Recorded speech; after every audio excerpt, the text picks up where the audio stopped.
If you mention athletics to anyone in Orkney, Nigel's name is at the forefront. I had the absolute pleasure of training and competing alongside Nigel for the best part of a decade. Let me tell you, Nigel was some athlete.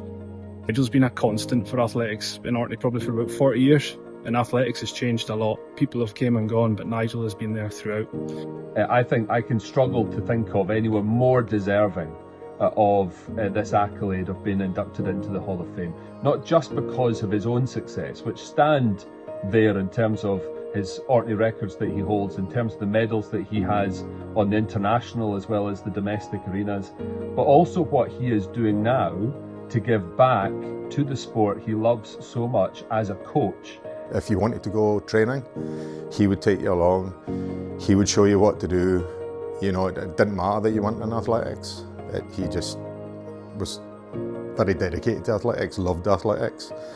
So Nigel is still the Orkney record holder in the 200 metres. I think all of us hoped that we would someday catch up to Nigel, but here he is, last man standing. He's still on the track. That record still stands, must be around 20 years on, which is just an incredible testament to the level that Nigel's reached as an athlete. And I think that's kind of an enduring legacy that he's left on the track. And just his sporting achievement overall on the track, and what he's done through Island Games and the individual medals he's collected at North District Championships, and obviously the way he's represented Orkney in Island Games and at the World Champs as well, is just incredible. Nigel's had so much success at local level, district level, national level, and all the way up to international level. But what people haven't seen is the grueling hours that he put in on the track. Nigel's a true Arcadian, and I don't think he would argue me if I say that the Island Games was his Olympics. That was his pinnacle, and nobody in track and field that I'm aware of from Orkney has competed in more Island Games events than Nigel. Nigel pushed me and so many other people in Orkney towards success. He really was a spearhead of the golden generation of athletics in the early 2000s. I think what sets Nigel apart from everybody else is his extraordinary mindset, his incredible belief in his abilities to undertake any task. And his influence on me, and certainly everyone around him at that time and currently, really was something else. And the examples he showed to us day in, day out,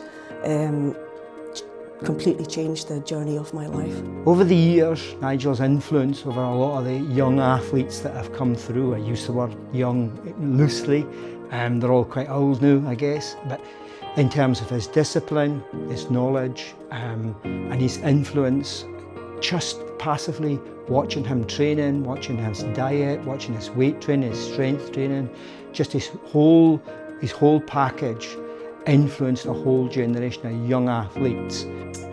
Every time he gave you a piece of praise or he said something positive to you, it really meant something because you knew it was genuine and knew that you earned that praise. And I still remember the times that Nigel's given me a small pep talk or told me I did well in the session. Those things all stick in my mind as some of the most inspirational moments I've experienced in the sport and beyond. For being so young, obviously at the age of 16, and just seeing somebody so committed to sport, you know, his weight training, the way obviously he conducts himself, the way he eats, it was hugely inspiring. And I know not just myself, other athletes who obviously I've worked and trained alongside have just been inspired by him.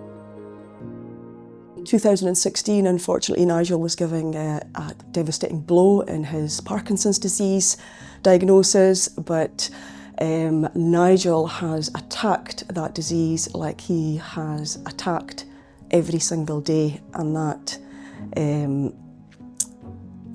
is to just be better every day. Even now in his 50s, overcoming a challenging Parkinson's diagnosis a few years ago, somehow still putting the work in, shifting crazy numbers in the gym, and now he's able to sort of channel some of that fire and that passion that he's always had for the sport into the next generation, and that's really inspirational to see.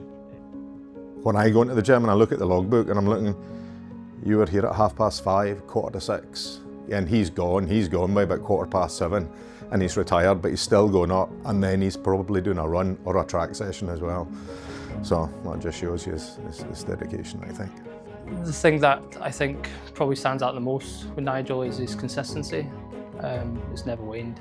I think you see some athletes who have a huge amount of talent and they can dip in and out of the sport, but Nigel's been consistent, not just in his training but the way he's competed as well. And I think obviously from knowing him over that time, I don't think there's an athlete in my mind in Orkney obviously that probably comes close to him.